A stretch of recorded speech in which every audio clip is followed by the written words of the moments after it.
Good afternoon. Great to have you with us again for another Croydon SDA Health Focus program. I hope you've been finding some value in these programs.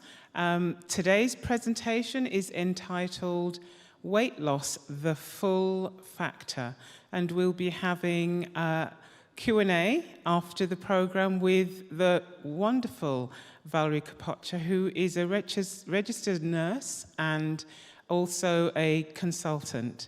So we do hope that you will find value in this week's program and watch the presentation, take some notes, and we'll see you at the end. Get your questions ready. Try to ask questions that involve the topic of today, which is weight loss, the full factor. Thanks so much. Take care.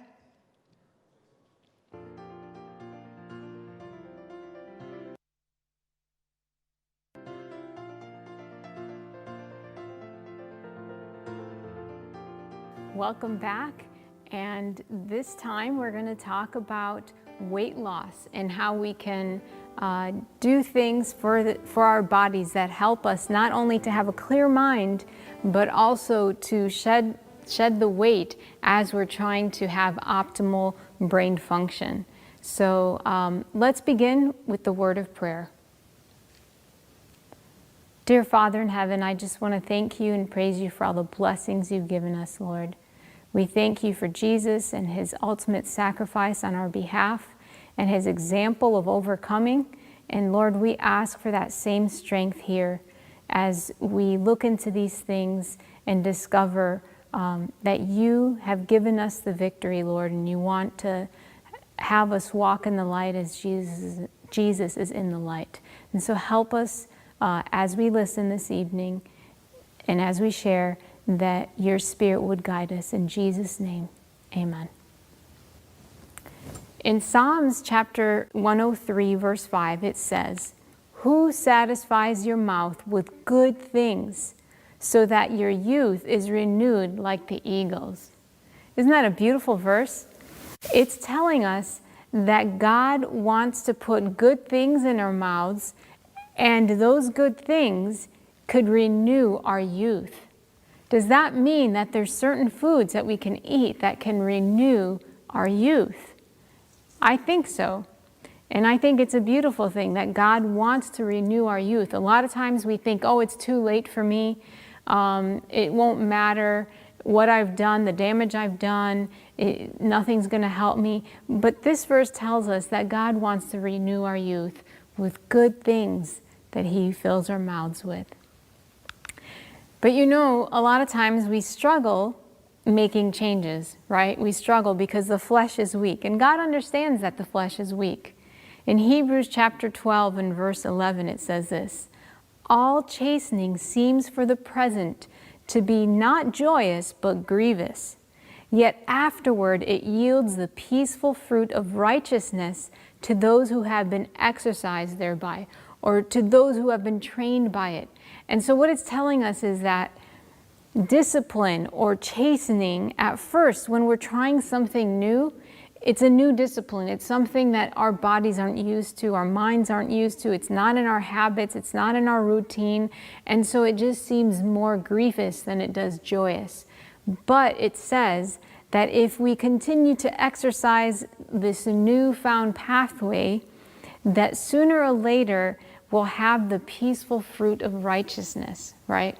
That we'll have that come about if we just trust and move forward, and the habits will kick in and the character will kick in and all of this will kick in, and then we'll have joy in knowing that, wow, I feel so much better. Wow, this is just bringing such joy into my life. My mind feels clearer.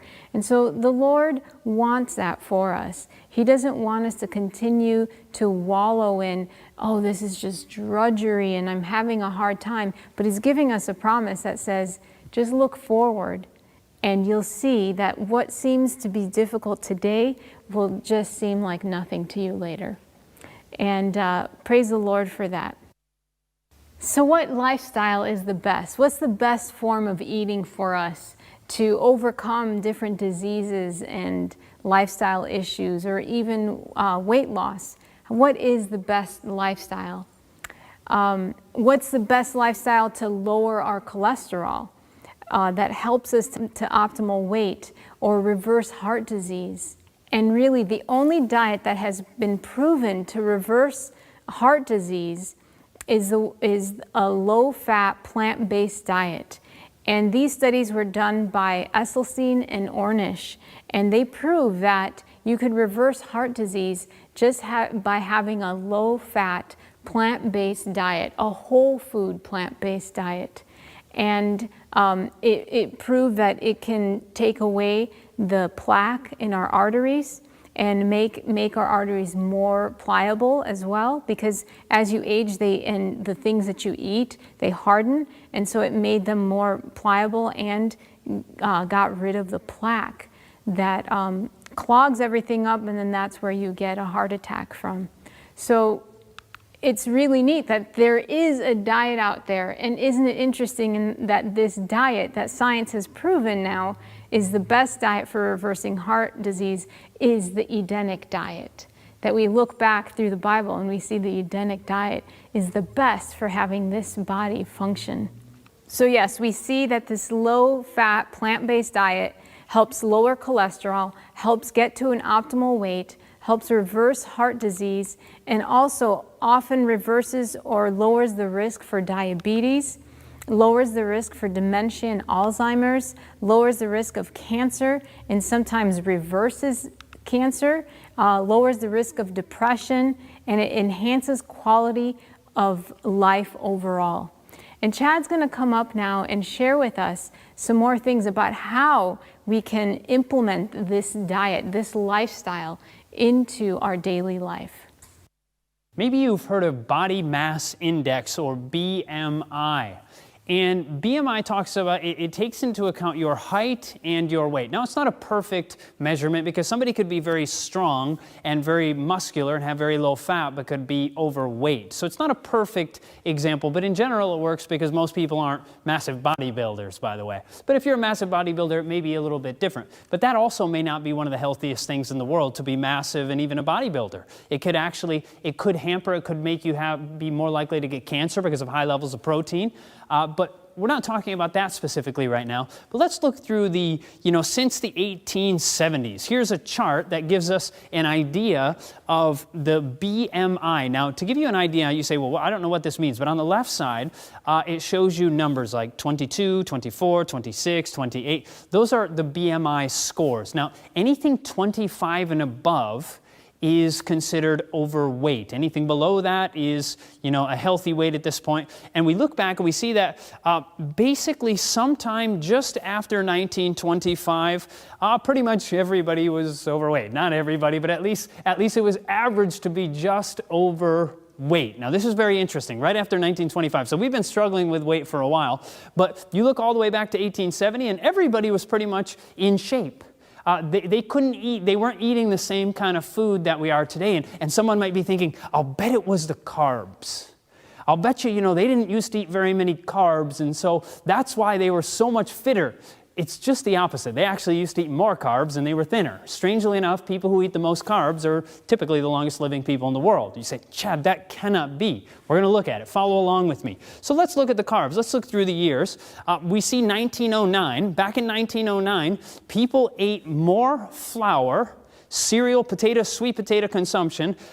We're going to see the sweet potatoes and the cereal and all these things. But the first thing we see this line is flour and cereal grains, so carbs. And they used to, back in 1909, back when people were in shape, when they were fit, they actually ate the most we've ever eaten, at least in the last 100 years or so. And they were thinner. They were in shape. You ever see people in pictures from 1909 or 1900? You see virtually everybody, guys with their shirts off, shoveling or whatever. You can see their rib cage. They're all thin. That's just the way it was back then. And they ate a lot of carbs. They ate more than we do now, actually.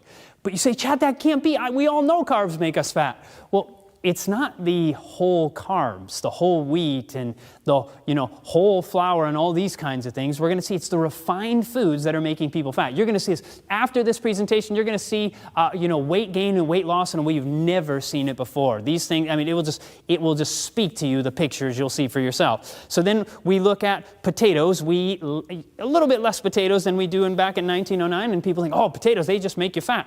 Well, it's interesting. What is it? Is it the potato that makes you fat? If you just ate potatoes, you'd be thin as a rail. But the reality is it's what you put on the potatoes that makes you fat. You put a bunch of butter, you put bacon bits, you put some of that white sauce on there, and it's really high in fat. Let's look also, Americans aren't largely sweet potato fans, but I'll tell you, the people who do eat them regularly, like the Okinawans, they're one of the longest living groups of people on planet Earth, and they eat close to 70% of their diet from sweet potatoes. They did, and they were the longest living people in the world. But by the way, their lifespan has actually gone down because they started taking up the higher meat diet that we eat in the Western world. So now as they've ate less of their carbs, their lifespan went down along with having less carbs at the time. And so I would encourage you, eat sweet potatoes. My wife and I, we eat them almost all the time. They're so very good. You could call them a superfood. They're very filling, and they'll help you lose weight. But let's go forward. So, okay, we see that we're eating, at least then 100 plus years ago, we're eating less carbs, but whole carbs, that is. But let's look at something. What has gone up in the United States? What has increased significantly? Well, here's the cheese consumption in the United States. Kind of like, something changed. You could see that back around 1909, Americans ate just under 5 pounds in an entire year. Now Americans are eating closer to 35 pounds a year. So that is, and just in case you don't know, cheese is one of the fatter foods that you could possibly eat. It's even higher in fat than meat itself. So it's very addicting. You ever wonder why people just can't give up cheese? Cheese has something in it. You've heard of morphine, which is a drug, and it's an addictive substance. Sometimes people get addicted to morphine. Well, cheese has something in it called casomorphine. Now, queso is Spanish people use that word to mean cheese, right? Do you want your burrito with queso, right? And so, they have something in it called casomorphine, cheese morphine, which helps a calf kind of be connected to its mother, to be addicted to its mother's milk. So it has to get it so that it can grow very rapidly to become a large cow, very rapidly.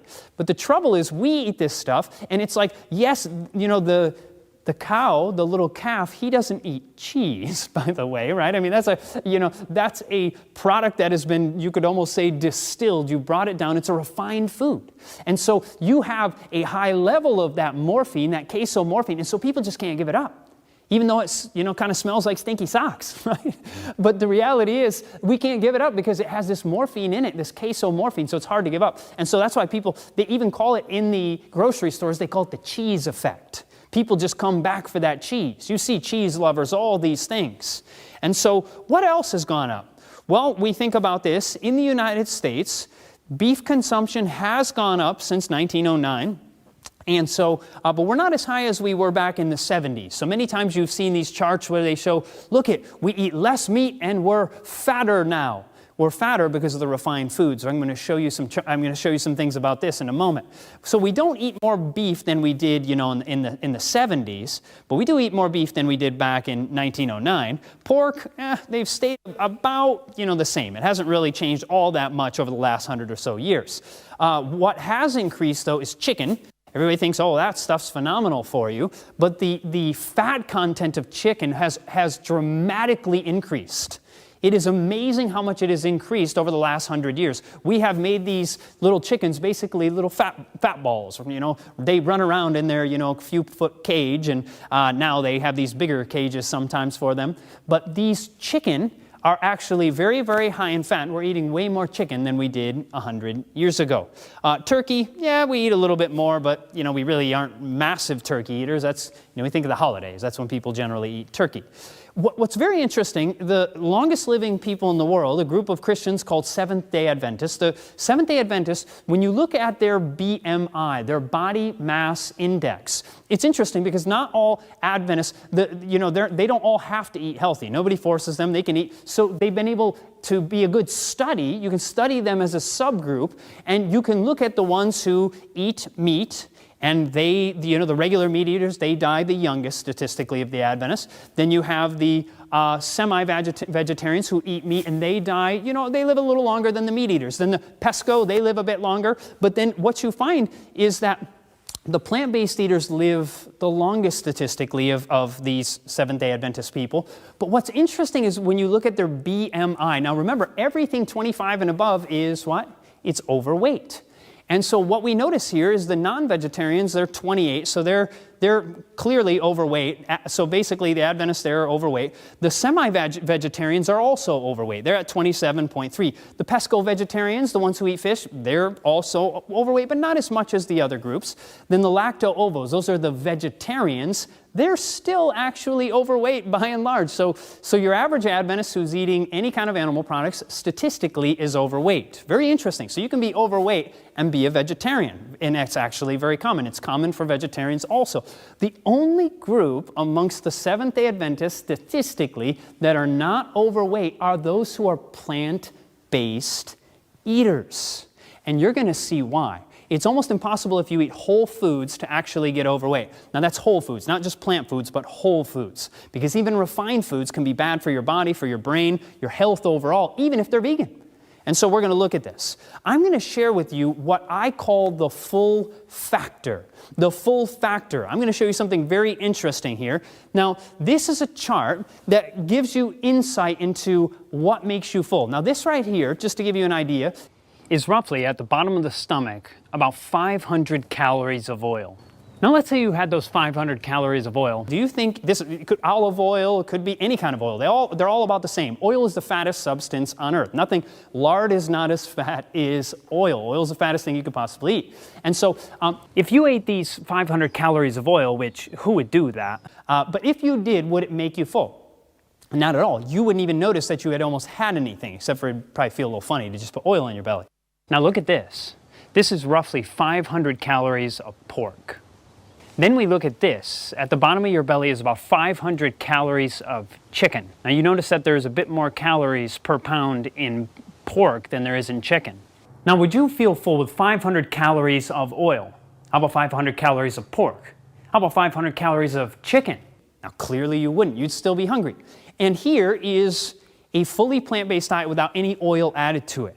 What do you have? If you had lettuce and tomatoes and these things mixed in your stomach, would you feel full with these 500 calories? You would begin to actually feel full because it would fill the space. This is the full factor.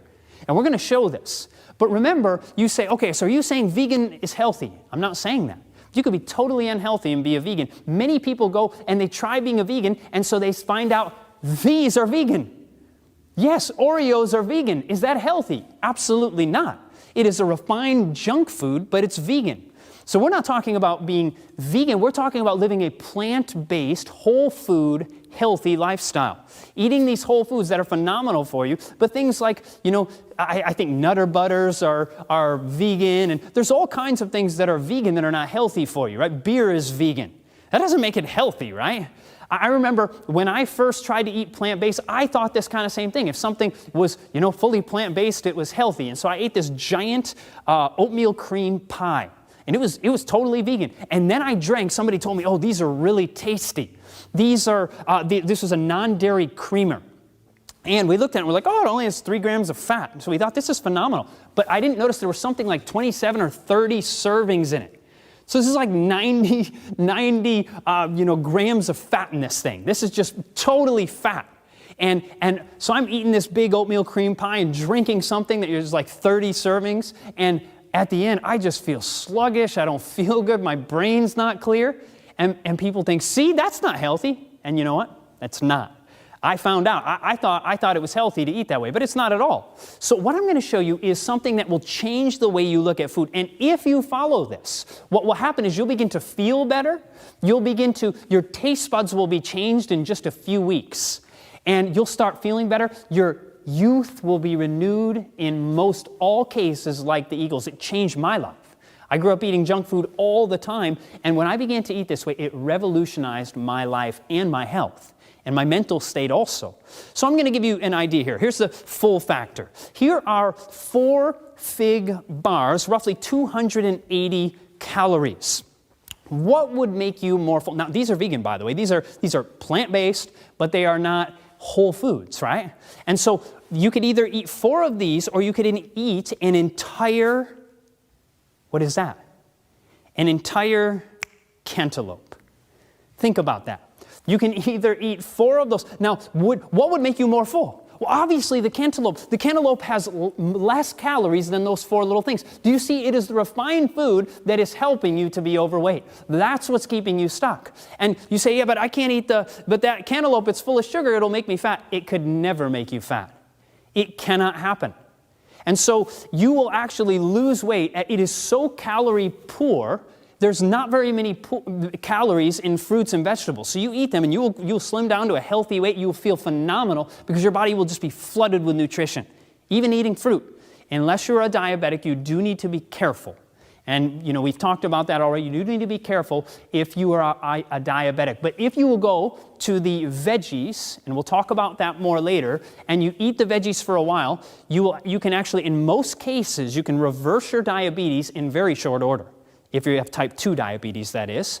And you can reverse your diabetes, and once you get to the point where you've reversed it, you can eat all the fruit you want, and you won't get high blood sugar. You'll feel much, much better. But you got to work it out with your doctor very clearly. So make sure that you don't overdo it, especially in the beginning. Work with your doctor, because if you eat this way, many times your blood sugars will really begin to dip down as you get healthier. And so you need to work with the doctor so it doesn't dip down too low that you actually have serious health issues. So talk with your doctor on that. So let's go on to the next one. This is 1 serving of peanut butter pretzels, 150 calories. You could either eat that, or you can eat an entire pound of strawberries. What would make you more full?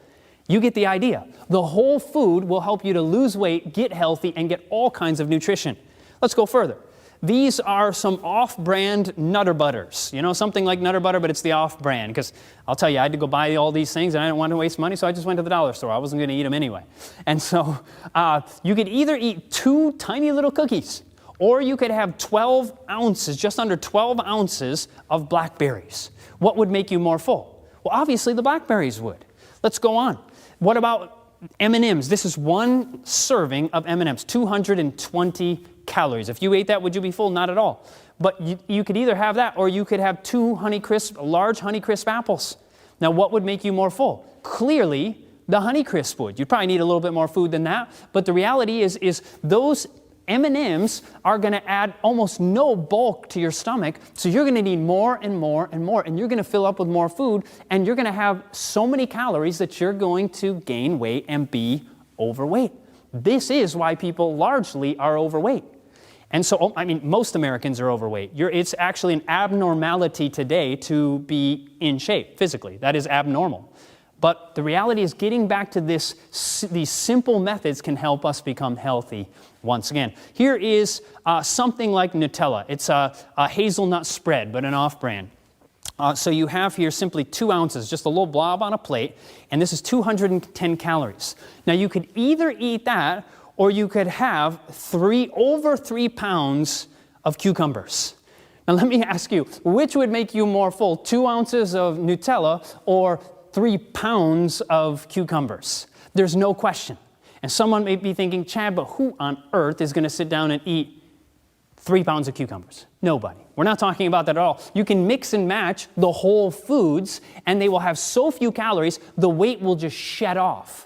And you'll start feeling better than you've ever felt in your life as you get closer to a whole food, plant-based diet. Not a refined food plant-based diet, but a whole food plant-based diet.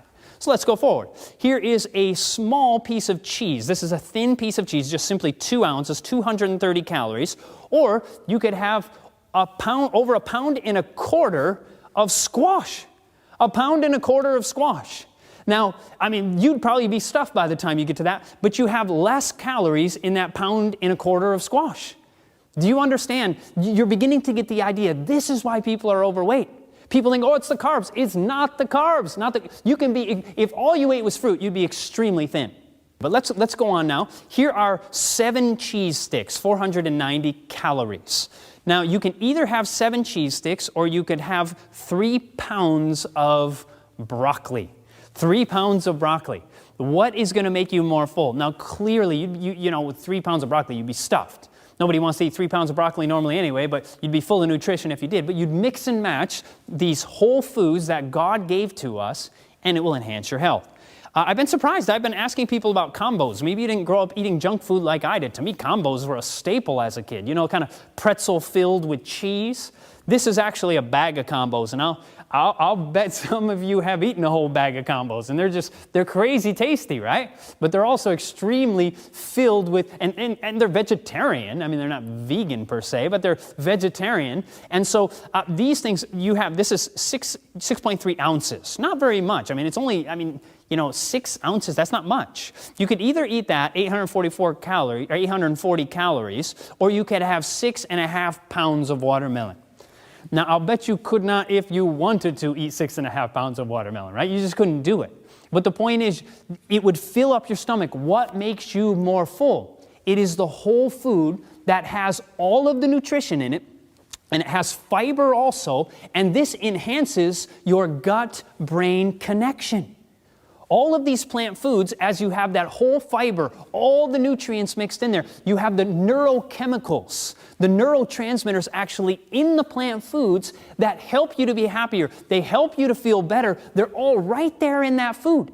And so as you have it, you're feeding that fiber to your bacteria in your large intestine, and so then those bacteria in your large intestine are then feeding you substances that you need for your health and to lower your inflammation, thus generally lowering your pain and your issues like depression and maybe anxiety. So doing these things is so fantastic, getting back to eating whole foods. Now, I'm not saying this to put anybody down, but I found that every human being eats healthy food most of the time. Have you found that too? I mean, you ask everybody and they say, oh, I don't eat junk food very often, or I don't eat sugary food. And I was just talking with a man, he had on his plate, 5 or 6 cookies. And he said, oh, I don't eat sugary food very often. And I think we don't recognize how much junk food we typically eat if we're eating the standard American diet. And so, but you actually ask yourself the question, how many of these things do you buy? But if you get closer and closer to eating whole foods, if you buy foods that don't even have a label on it, a nutrition label, you're buying the healthiest foods generally. What I mean, unless it's a bunch of fatty meat or whatever. But if you're eating, you go and you buy a watermelon, it doesn't have a nutrition label. You buy an apple, it doesn't have a nutrition label. You buy some kale, it doesn't have a nutrition label. Because all the nutrition is there. It's normally on the junk food that you have the nutrition labels. And they try to tell you they have nutrition. But the nutrition is in the plant foods. Because think about it, even the animals that you eat, where do they get their nutrition? They get it from the plants they eat. That's just the way it works. So you can get it firsthand right from the plants. So I don't know if you know about Ritz Bits. And if you don't, well, wonderful. You're a healthier person than I grew up. And I knew what Ritz Bits were. The only cheese-filled crackers, real tasty. This is only 3 ounces of them. 3 ounces, that's hardly anything. And that's 450 calories. Or you could have 2.8 pounds of carrots. What would fill you up more? I think you get the point. And we're not even saying you have to eat everything raw. No, you can even eat these things cooked. They will fill you up, make you feel good, and as they do, you'll start feeling better. You'll fill up, and as you fill up, you'll have plenty of food, and you can't eat any more. And the reality is, though, what will happen is you'll just lose weight, even though you fill your stomach up 2 or at most 3 times a day, not eating food between meals. It is much better to let your stomach rest. But let's go forward. These are 24 chips like Pringles, but these are the brand called Stacks. Stacks made them because Pringles were such a hit for so long. And so 24 chips, this is hardly anything. That's 300 calories. You could either have that, or you could have over 1.5 pounds of acorn squash. You could have a whole acorn squash. I mean, this is, you get the idea. That fills you up and it has all the nutrition, but they've sucked all the nutrition. I mean, I don't know that they've actually tried to do it, but there's almost no nutrition in things like, Stacks or, I remember, maybe you've done this too. I was driving across the country one time. I ate a whole container of Pringles years ago, probably 12, 13, 14 years ago, and I ate a whole container. That's all I ate. That was my whole meal. It's probably like, I don't know how many calories that is, but I felt absolutely horrible, right? Totally plant-based. Those are vegan, right? And yet I felt like junk after eating all that. You don't feel that way after eating whole, healthy foods that are plant-based. You actually feel good, unless you're rough or something like that, you understand. So let's go forward. These are 2 beef burger patties, 8 ounces, 740 calories. You could either have that, or you could have 7 sweet potatoes. What would make you more full? Now, obviously, the sweet potatoes would fill you up, and you would not be full off the 2 patties of meat. You'd need some other things put in there, probably some greasy fries, and whatever it is. You might have a salad on the side, but you're not getting all the great nutrition along with it. And so you're getting all the saturated fat and all those things. Well, but you'd fill right up on those sweet potatoes. You wouldn't be able to eat that many sweet potatoes. You maybe eat 2 of them, and you'd be pretty much filled up, and you'd be getting all kinds of nutrition and all kinds of fiber that feeds those bacteria in your large intestine and help you to feel better because they'll feed you back. So let's go on. Some more vegan food. Here's some vegan food here. Potato chips. Is that healthy? You say, Chad, those are carbs. The reality is they can be close to 50% fat. They're really not a carb. The carb is the potato itself.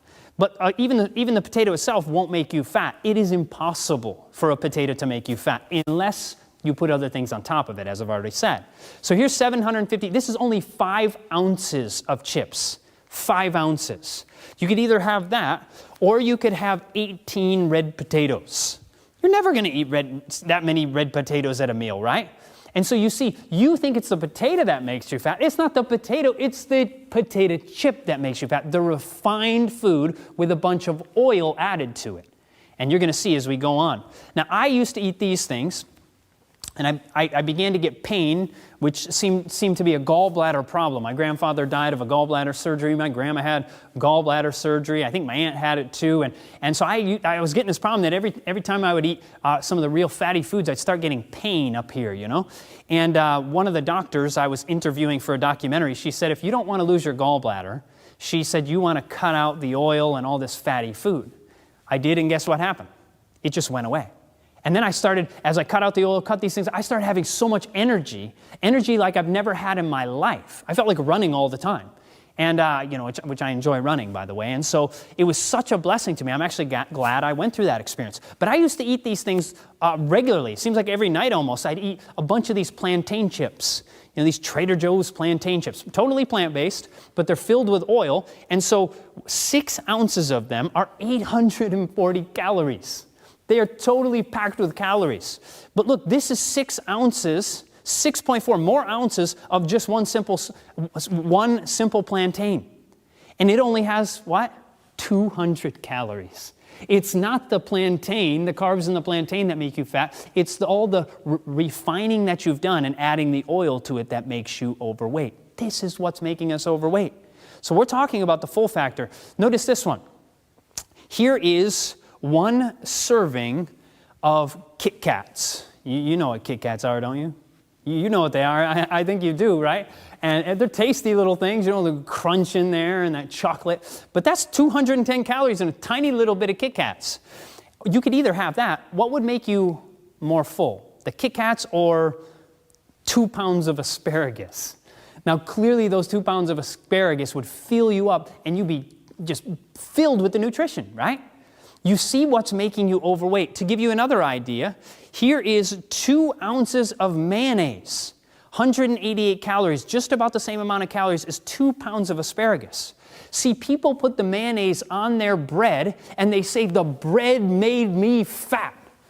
It's not the bread that's making you fat, it's the stuff you're putting on the bread, right? And so this is the reality. People don't know. I mean, even many people in the medical world, they don't even get what's actually making people fat. But you get back to whole foods, whole grains, you will not be fat. you will begin to lose weight. If you even have just a small amount of exercise along with it, you will just simply lose weight. Even if you don't exercise and you eat whole foods, you're going to lose weight if you're overweight. It's just going to happen. You'll see it. But when you add the oil, when you add the mayonnaise, when you add the condiments and all these things that are high calorie, you end up staying large. It's very interesting. You look at something like people, many times women, it's just more popular with women. They eat all these salads and I stay overweight and I don't lose any weight. And what's happening? What do we put on the salad? People dump oil on the salad, and oil is the most calorie-dense food on the planet. It's the fattest food on the planet. And it has so many calories in it that people have a salad, and you can go to places like McDonald's, and you can get a salad, a chicken salad, and then you have a burger, and the burger has less calories, like a, one with two beef patties has less calories than your salad. Because oil, you've dumped that on there, and it causes you to gain weight. It's a refined food, right? So getting rid of these things, learning to make some, salad dressings with no oil, and it will begin to help you to get healthier. And so we go forward. These are 2 tablespoons. This would be 2 tablespoons of olive oil, right? You could either eat 2 tablespoons of olive oil, 240 calories, or you could have just under 2 pounds of sweet peppers. Now, what's going to fill you up more? Obviously, the sweet peppers, and then you get the nutrition that's found in those sweet peppers, right? You're going to get all the nutrition that's found in there, the antioxidants, right? And the fiber that's in there, and you'll start feeling fantastic. But have you ever noticed how you feel after a fatty meal? Even a plant-based fatty meal, you get tired. You don't feel like going out and getting some exercise. You don't feel like doing much. But when you're eating the whole foods, you can still eat the olives because it's a whole food with the nutrition, with the fiber, with all of that there. If you eat the whole food, it's actually good for you. So let's go forward. This will really give you an idea. So if you were to take corn, if you were to take just the corn itself is about 400 calories per pound. Now, if you turn that corn, if you refine it into something like a corn tortilla, right? Not a tortilla chip, but just the corn tortillas you'd wrap a burrito in or a taco. A corn tortilla is 990 calories per pound, so it's almost double the calories when you refine it. But what if you turned that food, that corn, into something even further like, what do we call these? We call them Fritos. Now notice these have 2,560 calories per pound. And they're totally vegan, right? But what are they? They've, stripped them down and they've added oil to them, and now they're extremely fattening. Someone thinks, man, I'm even a vegan and I'm overweight. I don't know why I'm overweight. What is it? It is the refined foods. Go back to the corn. You can eat as much corn as you want. You're not going to get overweight. It's just not going to happen. There's too few calories in it. It'll fill your stomach up and you'll lose weight even if you fill up on the stuff. So let's go forward. Let's think about this. What about potatoes? People say, yeah, those things make you fat. They do not make you fat. There's only 320 calories in a whole pound of them. They just fill you up. But you put all kinds of stuff on it, it makes you overweight. But what if you turn that potato into a tater tot? Ooh, they get real tasty then, don't they? They do, but the trouble is they about triple their calories when you do that. You're at now over 900 calories per pound. But what if you turned these into potato chips? Now you've really refined them. You've really added some oil to it. Even if you bake it many times, they still have quite a bit per pound at that point. What do you have? At this point, these are not baked, though. These are going to be the deep fried ones. And you're at 2,400 calories per pound. Do you see why people get overweight and they don't know why? Because here's the thing. Your stomach only holds the same amount of food, meaning you're going to eat 1.5, 2 pounds, no matter what. You're going to eat the same amount of pounds of food in your stomach. The space is going to fill to the same size. It all depends on what you put in that stomach. So if you're putting whole foods, it fills you up, there's not very many calories, and you're satisfied. And then it also begins to lift your mood and just make you feel better. But when you're eating all the junk food, you're also not getting the nutrition. So what happens? You're craving. Within an hour or two, your body's recognizing that it's low on a certain nutrient. It's low on a certain vitamin. And so your body's just craving more food. And you're like, man, I just ate a ton of food, but I'm hungry because you didn't give your body nutrition. But when you eat the whole plant-based foods, just like God created them, you start feeling so much better and you feel satisfied. So you can wait 5 hours till your next meal and you're totally fine. Even when you start feeling a little hungry, you don't feel like a maniac. You don't feel, oh, I'm so stressed. You actually feel, you're like, oh, I'm hungry, I can feel it, but I feel totally fine because your body's just packed with nutrition. And I'll tell you, it is life-changing when you begin to do this. Totally life-changing. True story here. Dr. Klein was a doctor at the Weimar Institute a number of years ago. He had a woman come to him, and he was talking to her. She was, struggling, and he talked to her about fruit, and she said, no, I can't eat fruit. Fruit makes me overweight. He said, no, actually it can't. It's, very low in calories. And she said, no, fruit makes me fat. I cannot eat fruit. It just makes me balloon up and I get fat. And he said, ma'am, I assure you it doesn't make you fat. It really cannot do that. And she said, it does. I know it does. I know my body and it makes me fat. And he said, okay, how about this?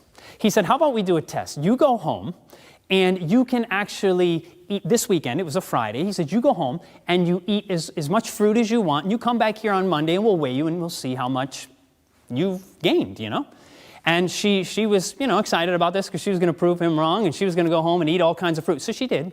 She went home and she started eating fruit and she was eating fruit and fruit and fruit. And all weekend long, she was just stuffing her face with fruit. She came home. She came back to the doctor's office, I should say. She came to the doctor's office on Monday. She came to Dr. Klein and he put her on the scale. And you know how much she had gained? She actually lost 2 pounds in 3 days. What on earth happened? Her husband came along and he said, Doc, what she did was she was eating so much food that she could hardly waddle away from the table when she was done. And yet she lost weight. It is a fact. You cannot become overweight eating fruit. It just doesn't happen. It has so few calories. You say, Chad, I'm not so sure about that. It's interesting. Science is beginning to show us that it has less impact on diabetes. It actually can help benefit diabetes if you will get rid of the oil. If you will get rid of the high-fat foods, you will actually see your diabetes in most cases reverse, literally. As you get away from the oil, as you get away from the fatty foods and the refined foods and the potato chips and the Fritos and all these things, even getting them out of your haystacks, right? And as you do, it makes you healthier. This was a study that was done, 36,000 men, 85,000 women looking at fruit consumption and the risk of type 2 diabetes. So if it increased the chances of diabetes, it's on the upper hand of the only one that had even the slightest increase in diabetes was cantaloupe. But strawberries lowered the incidence, oranges lowered it even more, things like peaches, plums, and apricots lowered it even more, grapefruit more, bananas more, apples and pears, they lowered the chance of diabetes even more. Prunes, grapes and raisins, blueberries, and the total fruit consumption actually lowered the chances, the incidence of type 2 diabetes. So do you see this? Just the opposite of what we've been told. Now, I'll tell you, go work with your doctor. I don't want somebody getting hurt and blaming me, but this is what the cutting-edge science is showing us. Because it's a low-fat food. It can actually benefit you. And just to give you a little quick insight in this, notice what we see here on the screen. This is so powerful. Look at broccoli. So looking at things like vegetables, broccoli is 160 calories per pound. You will just straight up lose weight if you eat significant amounts of foods like that. Or an apple. An apple only has 240 calories per pound. Very few calories in apples or fruit in general. The next one we see here is oatmeal, and oatmeal is only 304 calories per pound. Very, very few calories. You're eating oatmeal, you tend to lose weight. Come along to sweet potatoes at 400 calories. So good for you, packed with nutrition. You'll lose weight eating your sweet potatoes. Then you look at beans. Beans are amazing for you. They're very filling, filled with fiber, filled with phytonutrients. They are just amazing for you. The health benefits, they also are a very good food to help reverse diabetes. You can eat them at virtually every meal. One of the health institutes, actually, I think a couple of the health institutes that I know of, but one of them for sure, actually uses some beans at every single meal for diabetics to help stabilize their blood sugar. It is amazing what all that fiber can do to help stabilize your blood sugar. It's phenomenal for you, and it'll help you lose weight. But then we come along to chicken, and look what happens. You almost double the beans now. You're over 1,000 calories per pound, 1,040 calories per pound of chicken. You go to beef, it's even more, 1,326. You get to the pork, even fatter, 1,440 calories. Uh-oh, Then we move on to that old queso morphine, that addictive stuff, right? And you're at 1,800 calories per pound. And when you eat this lower section here, when you eat the vegetables, the fruit, the whole grains, when you eat the sweet potatoes, when you eat the beans, you're just going to lower your weight and you'll get to a healthy weight with maybe just a handful of nuts a day. Just one handful of nuts. You don't have to really, that science shows that you don't have to get any more than a handful a day to get the brain benefits from the neural benefits from nuts. But then once you start getting into the chicken and the beef and the pork and the cheese, what happens? You start gaining weight. And you think, man, I just don't understand it. But one thing that can help you gain weight more than anything on planet Earth is oil. Oil is the fattest substance that we have, that we eat. It is nearly 4,000 calories per pound.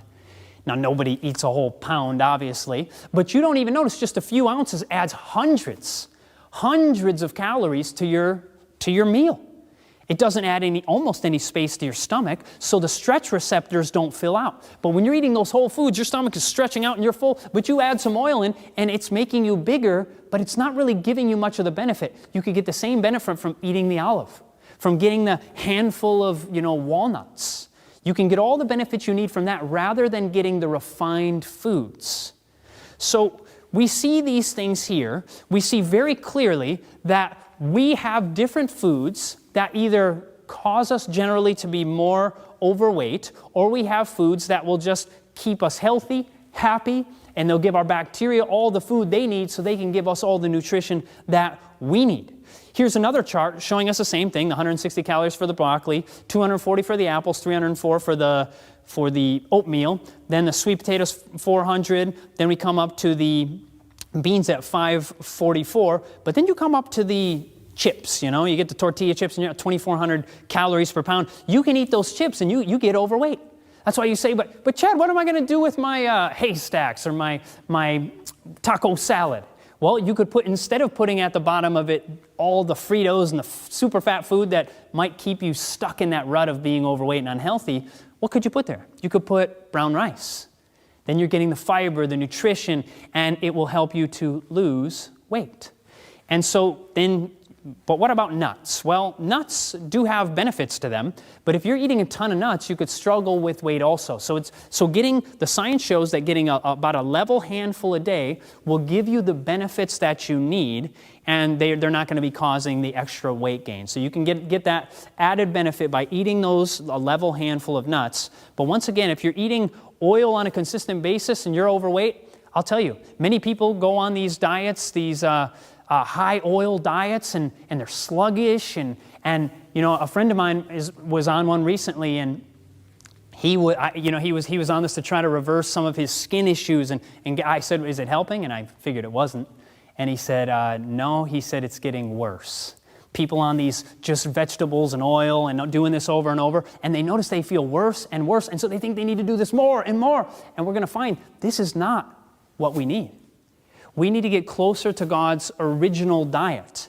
And it is not like this. It is God's original diet that makes us feel the best. And science is now bearing this out. Very powerful.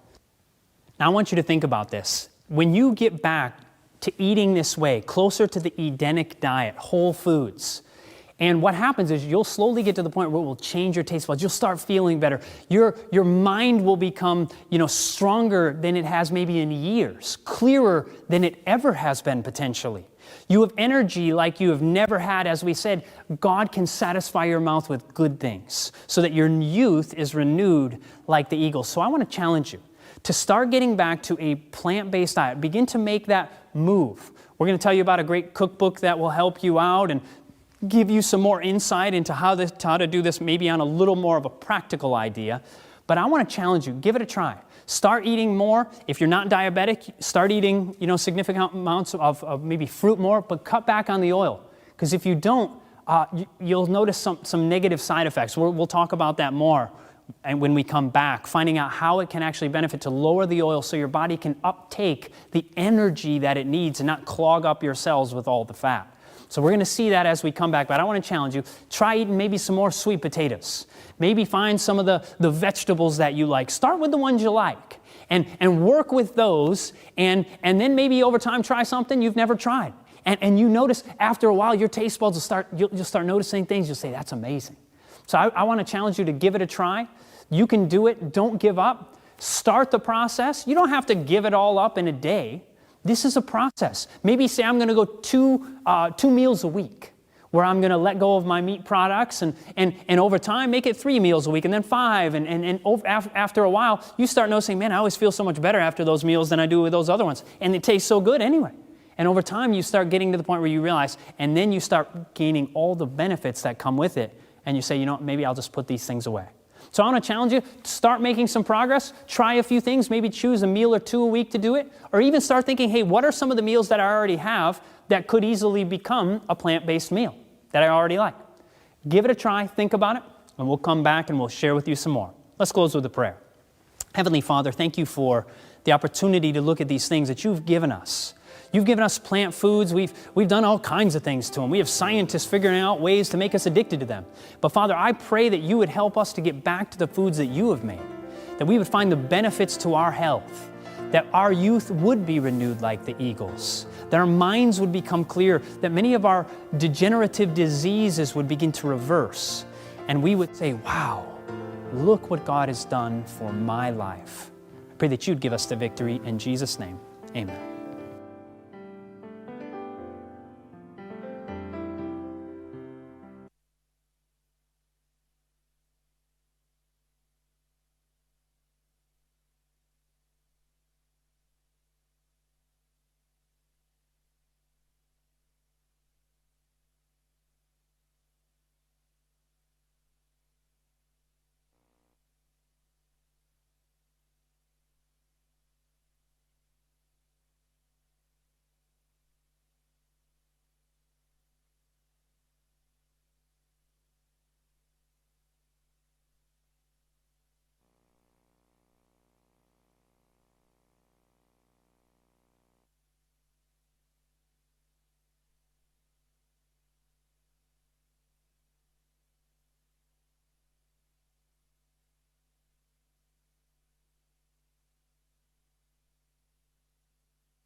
Well, hello, everybody. I hope that you enjoy that presentation. I certainly did.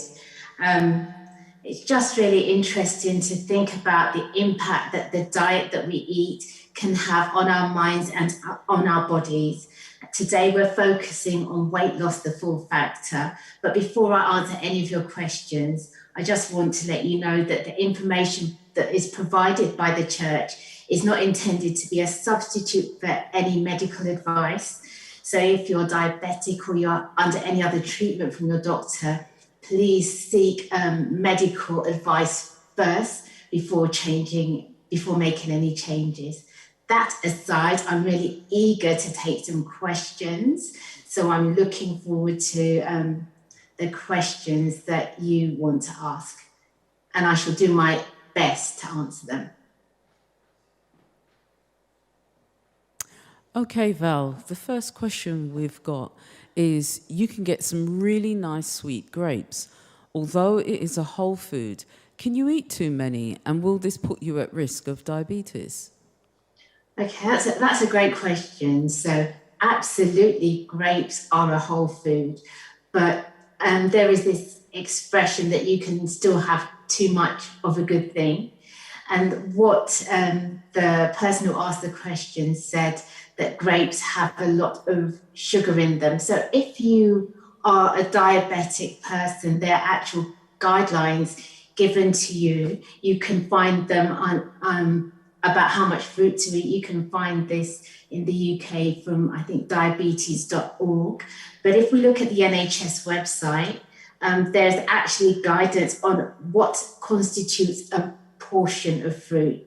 So they say it's under their signposting you to 5-a-day portion sizes on nhs.uk. But I should just kind of read out to give everybody an idea of what a portion would be. So a portion, small size fresh fruit, they say a portion is 2 or more small fruit, for example, 2 plums, 2 satsumas, 2 kiwi fruit, 3 apricot, 6 lychees, 7 strawberries, or 14 cherries. And even with grapes, if they're very sweet, you need to, if you're diabetic, you really need to vary, because you might find more sugar depending on how sweet the grape is. They go on to medium-sized fresh fruit. They say a portion is 1 piece of fruit, such as an apple, banana, pear, orange, or nectarine. And with large fruit, they say that a portion is half a grapefruit, 1 slice of papaya, 1 slice of melon, and they're talking about a 5 centimetre slice, 1 large slice of pineapple, or 2 slices of mango, which are 5 centimetre slices as well. And they say a portion of dried fruit is 30 grams, which is about, they say it's 30 grams. This is about a heaped tablespoon of raisins, currants or sultanas, and 1 tablespoon of mixed fruit, 2 figs, 3 prunes, or 1 handful of dried banana chips. So I know the question was about grapes. The reason why I expanded on my answer is because often when it comes to eating, we're really poor at portion control. And the problem is often not so much the thing that we're eating, but the actual size of the portion. So that's just something to bear in mind. I hope that answers the question. So in summary, yes, you can eat too much if it exceeds the portion size. Thank you for covering in terms of portions, because I know I'm guilty of that in terms of portion control. You're not alone, alone. So thank you for that. Another question to put your way, please. If somebody feels like eating a bar of chocolate, a bowl of asparagus is not going to satisfy, even though it may fill them up more.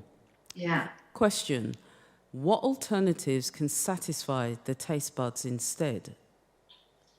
Yeah, so this is another interesting but real question, because if you think about it, if you're craving something, if you want to eat chocolate, it's because you really want a sweet fix. And asparagus, healthy as it is nothing like chocolate. So what could you eat instead? So the idea is to look for, and I call these switches, but you want to swap for something that is of a lower calorie density. So when we talk about health food, they often talk about high density foods and low density foods. So to explain that, a low calorie density food is a food that has less calories per gram than, say, a higher calorie density food. And I'll give you examples. So example of a low calorie density food would be like an apple in comparison to like a chocolate bar, which is higher calorie density. So we can then, with that in mind, we can then think of what we can eat that is healthy and sustaining.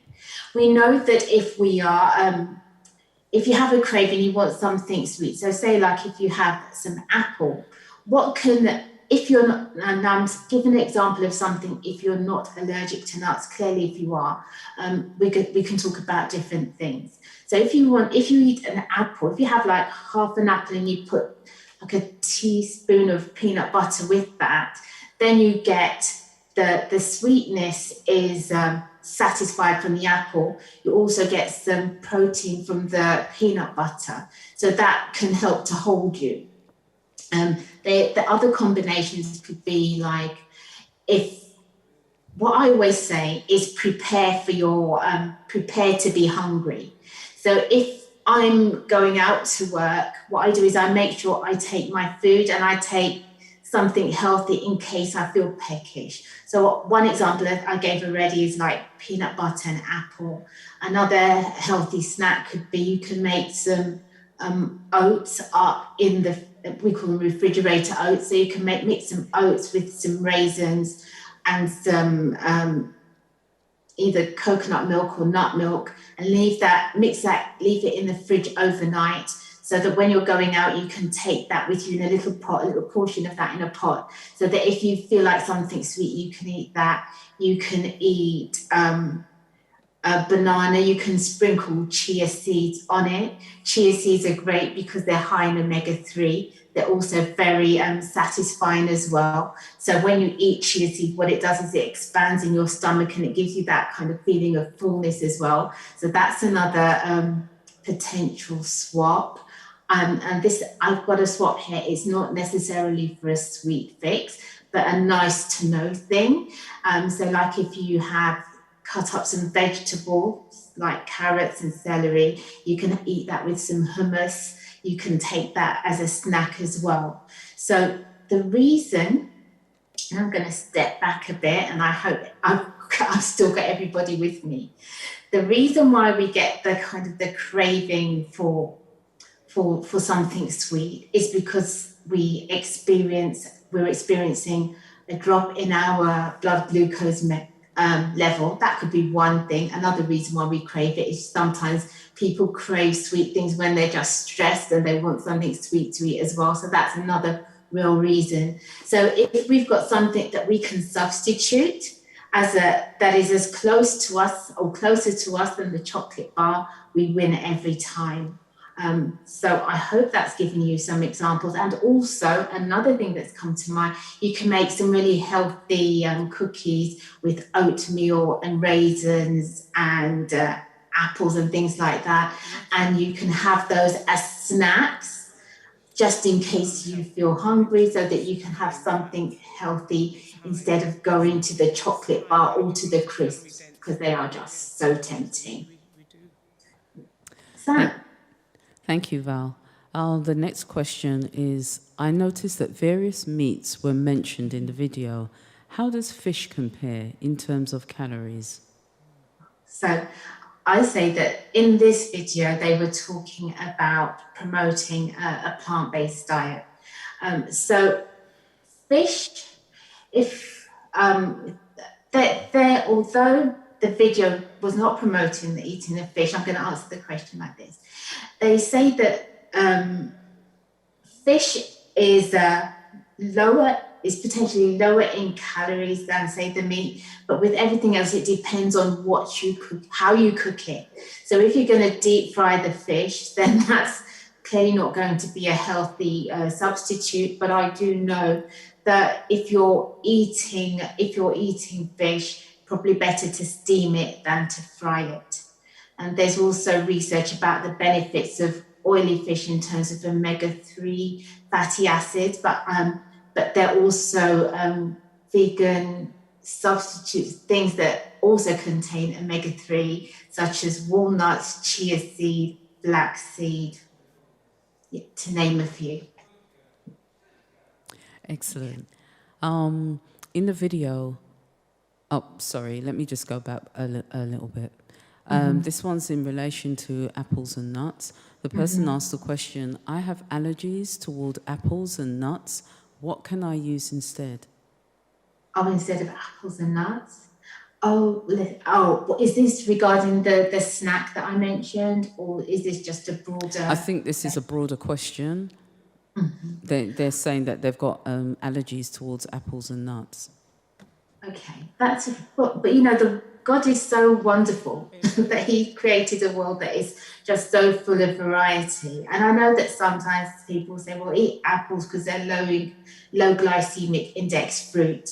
But there are other things that can be eaten that are useful. So if you can't eat apples, you can eat kiwi fruit, you can eat everything that's not an apple, really. Apple, and I don't wish to be flippant. So you can eat kiwi fruit, you can eat cherries, you can eat pears, you can eat mango, watermelon. Just as I said before, be mindful of the portion size, and also when we come to things like nuts, if you can't eat nuts, then if you can eat seeds, you may be able to eat things like sunflower seed and pumpkin seed, which are also very nutritious as well. So that's just something that you can bear in mind. Excellent, thank you.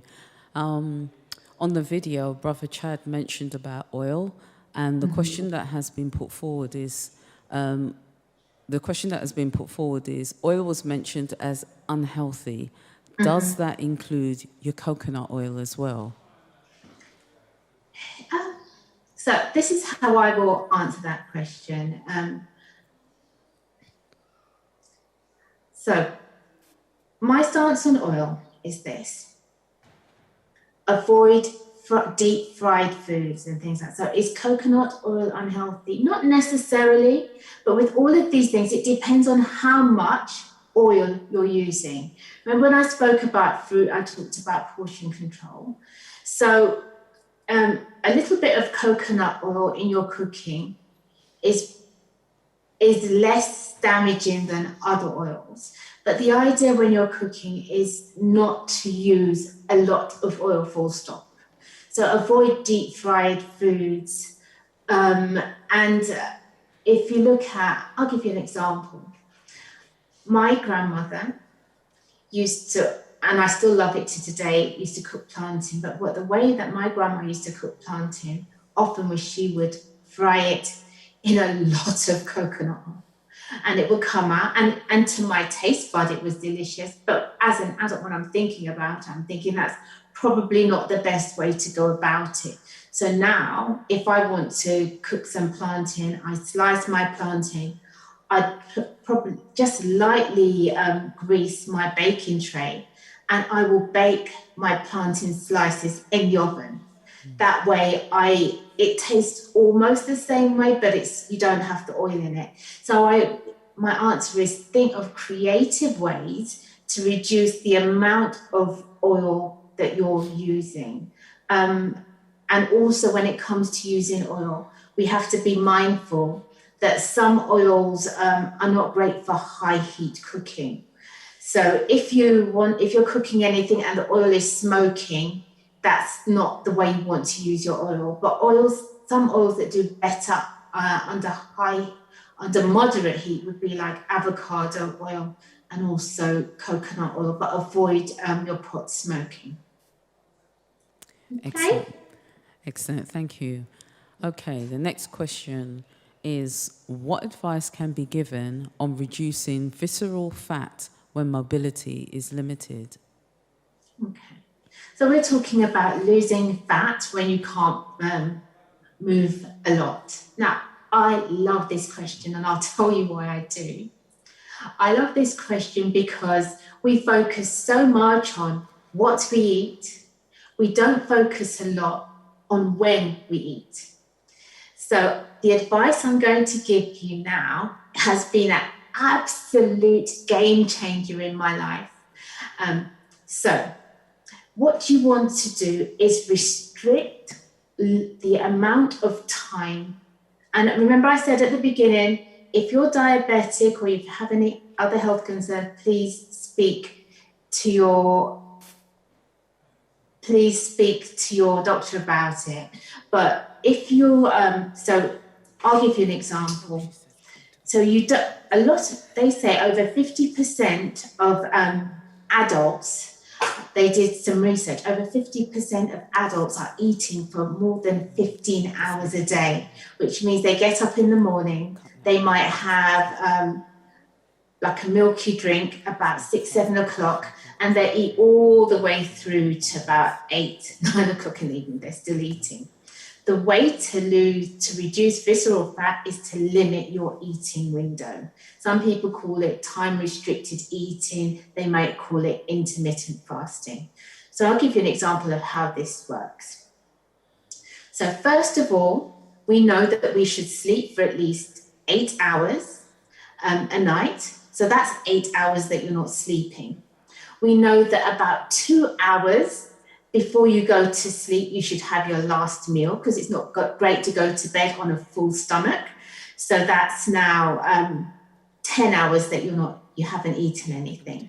And then we know that when you get up in the morning, if you get up and you eat straight away, it's not great for you because there's some hormones in your body that slow things down when you're sleeping. So an example would be like melatonin. So melatonin is a hormone that actually slows down your gut motility when you're sleeping, so your gut doesn't move the same way.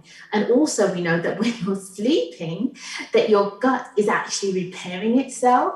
So they say that in the fasted period, every night 10% of your gut is renewed when you sleep. So that's just saying that sleep is really important. We also know that if you're not sleeping properly for long enough, it's going to affect the hormones that drive your hunger.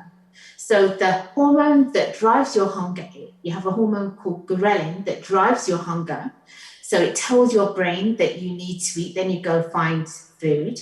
And then you have a hormone called leptin that when leptin is rising, ghrelin decreases, which means that then you know that you need to stop eating.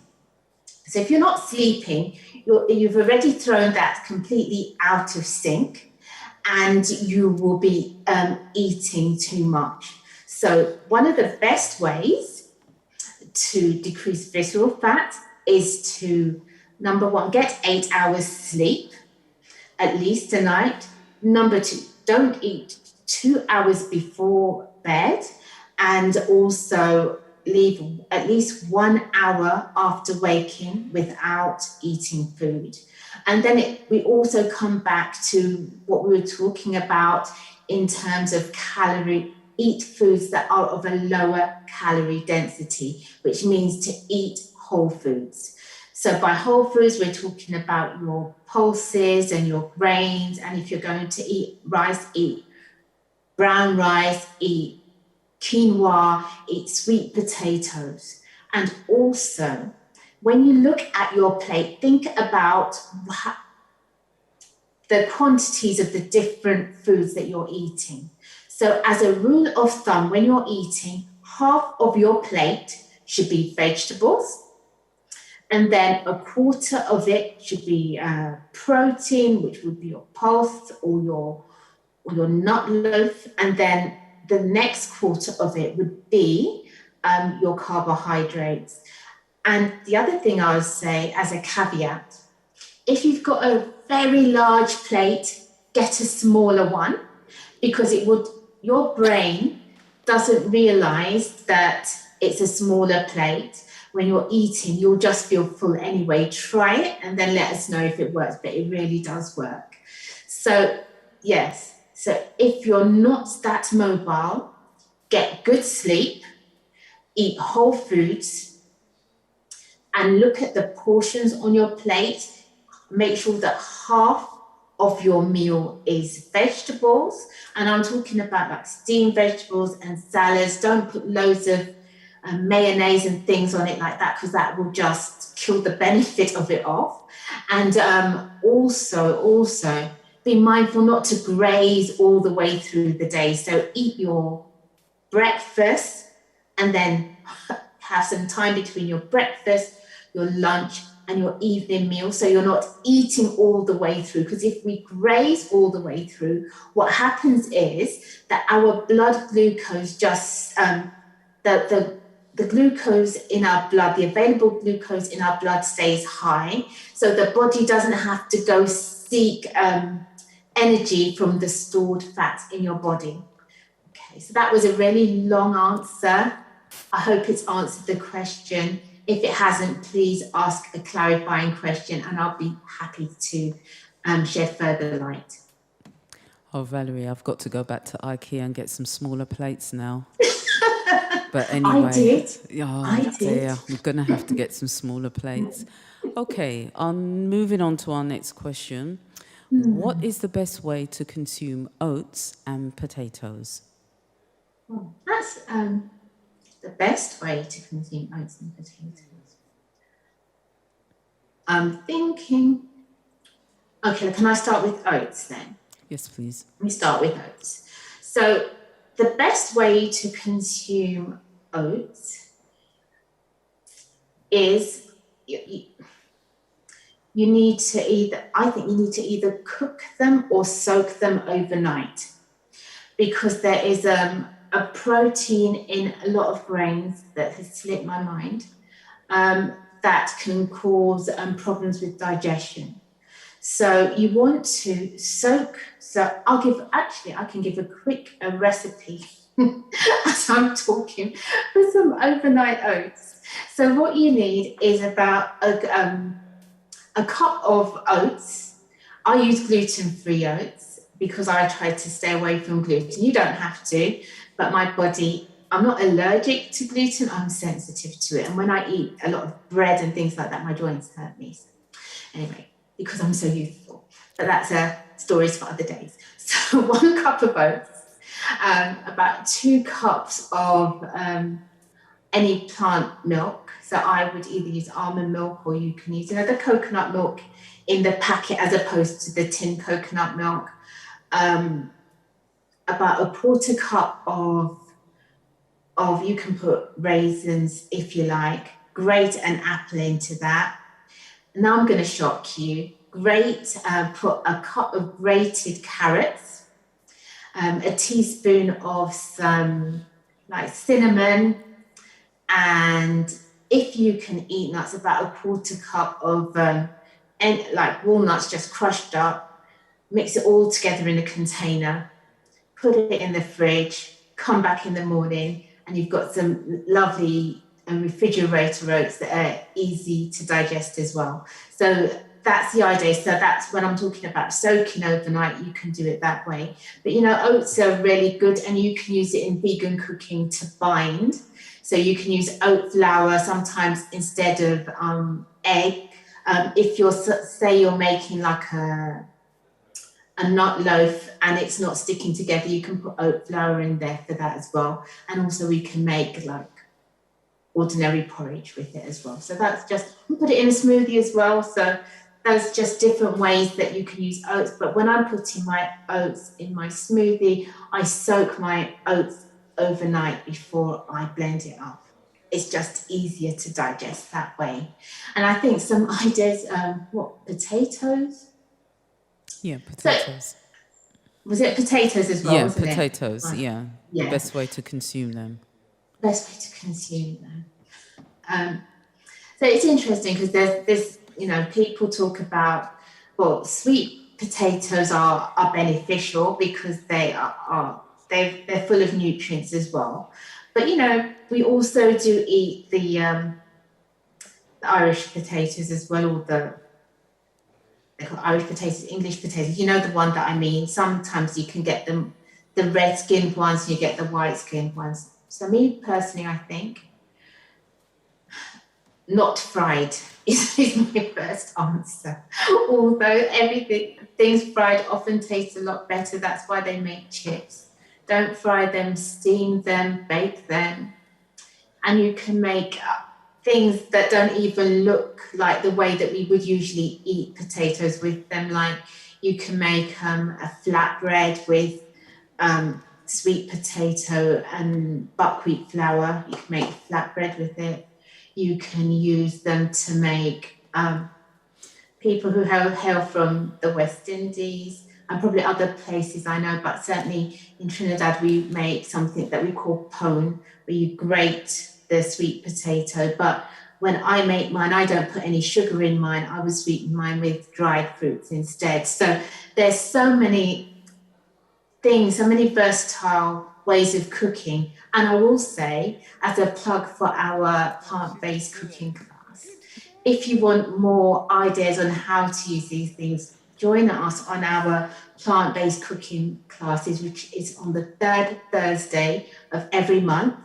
And we just have so many different ideas on how to cook creatively and in a healthy way. Marcia, you've been to these classes. Wouldn't you agree with me that they're just full of different ideas on how to cook?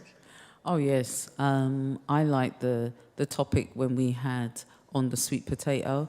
Who would have thought that you could make a smoothie with a sweet potato? I've never looked at the sweet potato in the same way again, Val.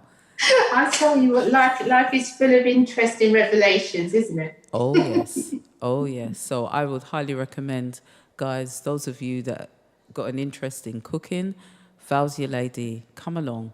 Book your tickets on Eventbrite. So that's a quick plug for Croydon's cooking class. Anyway, let's move on to our next question.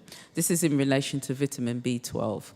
Besides supplementation, how can someone derive vitamin B12 naturally while on a plant-based diet? Okay, as far as I know, there is no other way. We need to supplement. As far as I know. You can get B vitamins from other things, and also, because sometimes time is against us, if on Croydon website, I did a talk before called Think, Eat, Live, and I went through how you could eat a balanced plant-based diet and where you could get all your different vitamins from.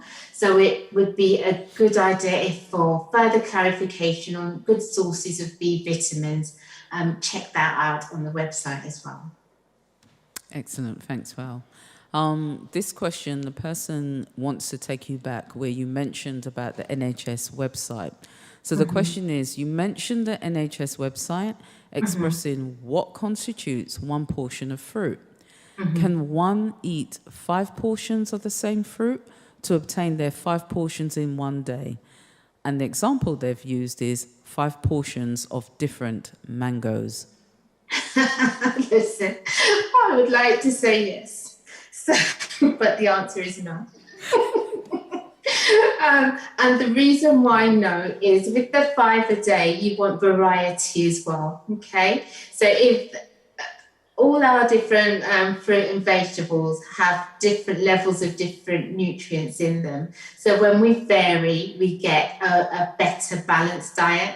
And that's why when I talk to people about how to eat healthily, I say eat the rainbow. So you want different colors on your plate, you want different varieties. And as far as weight loss goes, because this is about kind of weight loss and the full factor, it's always really beneficial if you're on what I like to call weight release.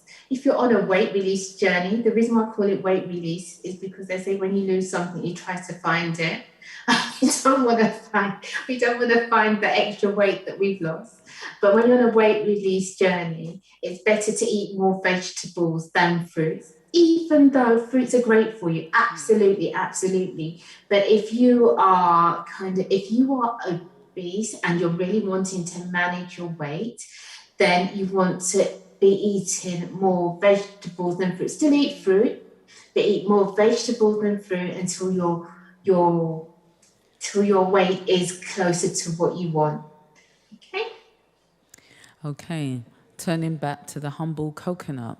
The question is asked, is coconut milk powder a healthy substitute for cow and soybean milk? Coconut milk powder. It depends on the coconut milk powder, because I know that there's some. Listen, this is a confession, right? Years ago, me on my plant-based journey, anyway, I found some coconut milk powder and I used to cook with it and put it in and the thing tasted so, so good. So one day, my sister and I, she said to me, I'll read the packet because this thing tastes so good. It must have something in it anyway. It had dairy in it as well. So the idea is read the labels. It depends on the actual way that coconut milk powder has been made.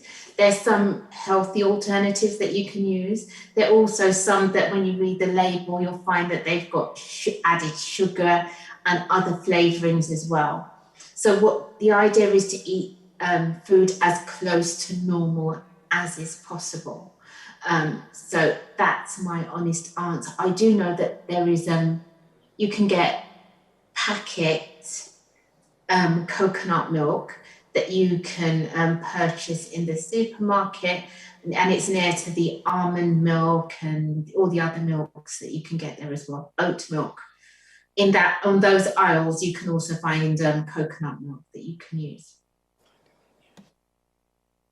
Excellent. The next question is in relation to preparation of food.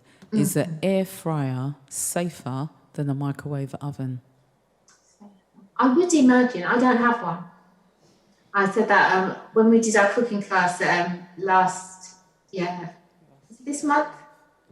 Where are we? In July. Yeah, this month when we did our cooking class, somebody asked me about air fryer. Air fryer is beneficial because you're not using a lot of, you're not adding a lot of oil to it. And I said avoid, the deep fried foods. Whereas when you microwave things, we bombard food with the actual radiation, and that can affect its structure as well. So my instinctive answer is yes, even though I haven't read up about air fryers and I don't possess one myself, but just based on my understanding of how it works, it would be.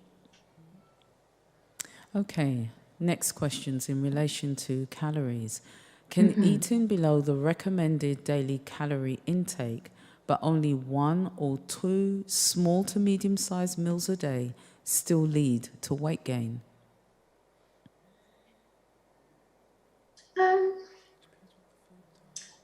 It depends on what time you're eating as well. Yeah, remember I talked earlier about eating late at night can cause weight gain because then you're not sleeping enough. So this is how my brain is working. Brain is working like this. So if we can get caught up in the calories. So if you're, in principle, if you're eating small portion sizes and you're an active person and you're sleeping well and you don't have any other underlying metabolic conditions that could slow down your metabolism, you shouldn't be gaining weight. So we have to, the question I would want answered is, are you living a balanced life? Are you drinking enough water? Are you sleeping? Are you incredibly stressed? Because, stress can also make us gain weight. Do you have any other underlying conditions? Do you have a problem with your thyroid gland that hasn't been identified yet that is slowing down your metabolism? So it's kind of in principle, you shouldn't be putting on weight, but there could be other underlying reasons that could lead to weight gain. And if that was the case, I would advise you to see a doctor and see if they can run some blood tests and things just to see if everything else is working well. Excellent. This is in relation to steamed vegetables. You've mentioned steamed vegetables. Is it healthy to eat steam and raw vegetables together? And also, does walking help reduce visceral fat? Okay, walking is one of my favourite topics, but I'll get to that in a minute. I'll just make a note of the walking. Can you eat steamed and raw vegetables together? Well, you see, I think that it would depend on if you have any problems with digesting food. Okay.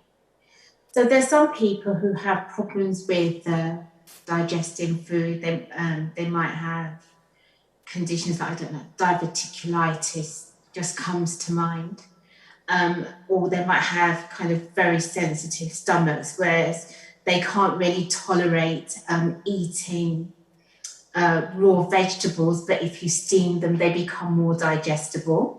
And so it's good that they find it better to eat. But if you're asking me if I, and I'm not saying that I'm the oracle or the panacea of all things good, but I would eat a salad on my plate with my main meal. But sometimes it can be easier so I'm going to back up and say this now. if you want to stay full, they do say if you eat a bowl of salad first before your main meal, it can fill up that space and you're going to eat less. So, but I don't think anybody could particularly come to harm if they ate some raw vegetables and some steamed vegetables in the same meal. I kind of rambled. I hope it made sense. If it didn't, ask me a question on the bit that didn't make sense. Now, I want to talk about the walking. Can walking help to reduce visceral fat?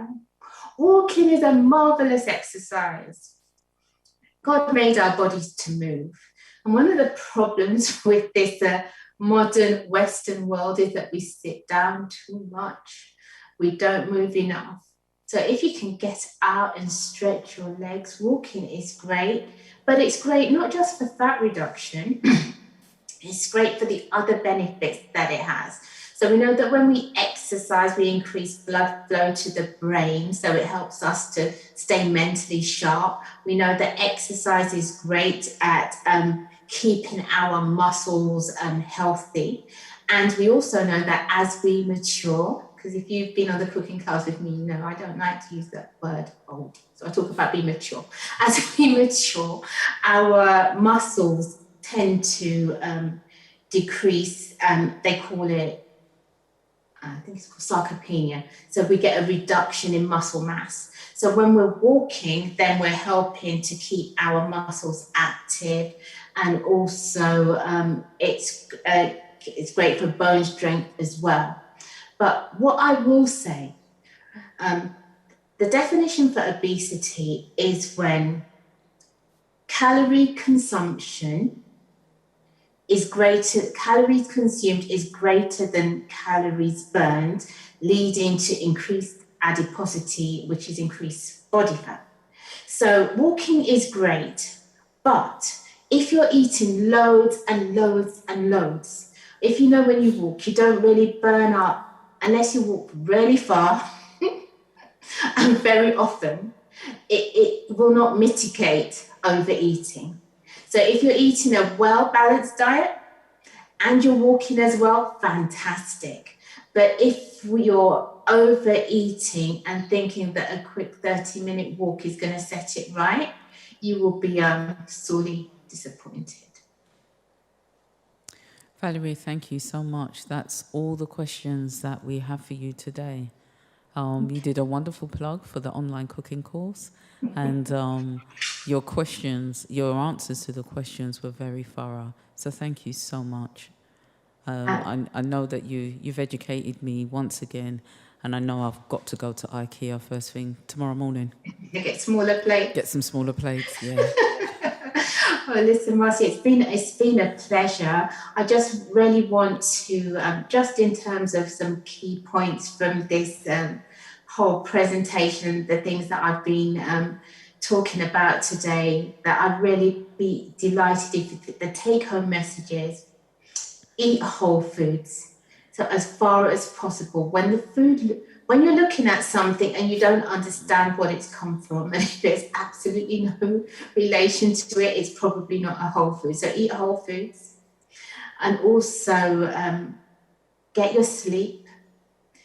If you're trying to lose weight and you're not sleeping for long enough, you will never lose that weight, because we know that when we sleep, our body slows down and it repairs itself.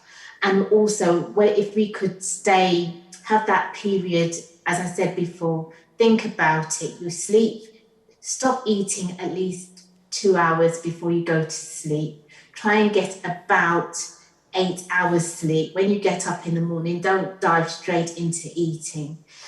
So give yourself about an hour or two before you have anything that's calorific. So if your gut is without food for the very least for 12 hours, then you're giving yourself a fighting chance to have a healthy body weight, and also for your body to repair itself. And as I said before, exercise is essential, moderate exercise. but exercise is never going to compensate for overeating. And finally, drink your water, at least 2 litres a day. So next week, the presentation will be on depression and how to eat. I want to encourage everybody to tune in and listen to it. And I just hope and pray that God will continue to keep you in his love and care, keep you healthy, keep you well. And ultimately, we want to be healthy down here so that we'll be able to share the good news with all those that are around. So until next time we see each other, take care and stay blessed and enjoy the rest of your Sabbath.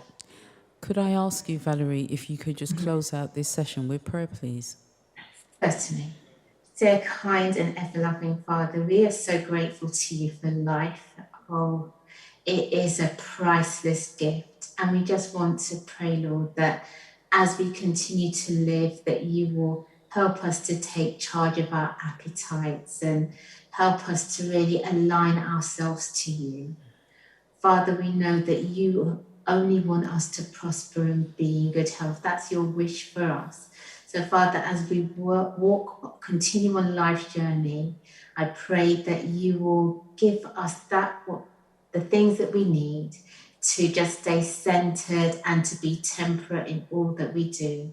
And that finally, Lord, when time and seasons shall be no more, that we'll be saved to live with you eternally in the earth made new.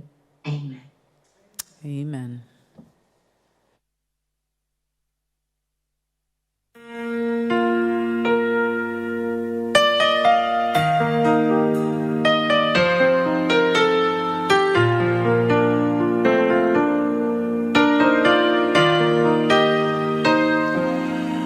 King of kings, majesty, God of heaven, living in me, gentle Savior, closest friend, strong deliverer, beginning and end, all within me cries out in praise, your majesty. I can but bow, I lay my all before you now, in royal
of Kings.